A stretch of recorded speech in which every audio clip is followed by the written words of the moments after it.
प्राचीन समय में विद्यार्थी गुरुकुल में रहकर ही पढ़ा करते थे।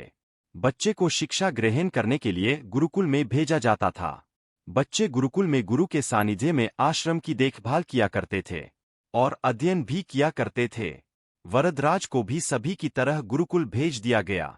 वहां आश्रम में अपने साथियों के साथ घुलने मिलने लगा, लेकिन वह पढ़ने में बहुत ही कमजोर था। गुरुजी की कोई भी बात उसके बहुत कम समझ में आती थी। इस कारण सभी के बीच वह उपहास का कारण बनता है। उसके सारे साथी अगली कक्षा में चले गए, लेकिन वो आगे नहीं बढ़ पाया। गुरुजी जी ने भी आखिर हार मानकर उसे बोला, ये बेटा वरदराज, मैंने सारे प्रयास करके देख लिए हैं।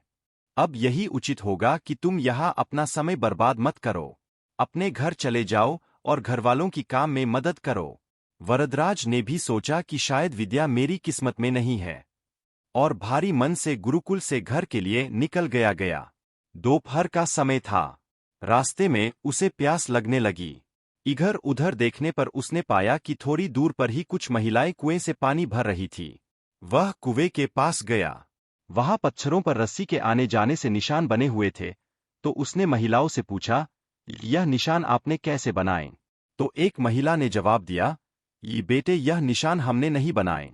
यह तो पानी खींचते समय इस कोमल रस्सी के बार बार आने जाने से ठोस पत्थर पर भी ऐसे निशान बन गए हैं। वरदराज सोच में पड़ गया।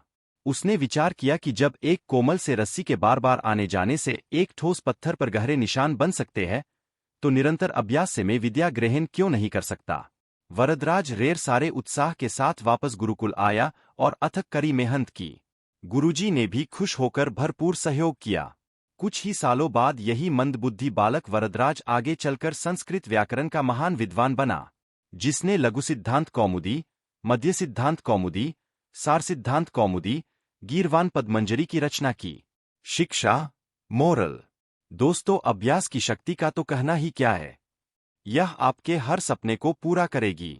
अभ्यास बहुत जरूरी है, चाहे वो खेल में हो या पढ़ाई में या किसी और चीज में। बिना अभ्यास के आप सफल नहीं हो सकते हो। अगर आप बिना अभ्यास के केवल किस्मत के भरोसे बैठे रहोगे, तो आखिर में आपको पछतावे के सिवा और कुछ हाथ नहीं लगेगा। इसलिए अभ्यास के साथ धैर्य, परिश्रम और लगन रचकर आप अपनी मंजिल को पाने के लिए जुट जाए।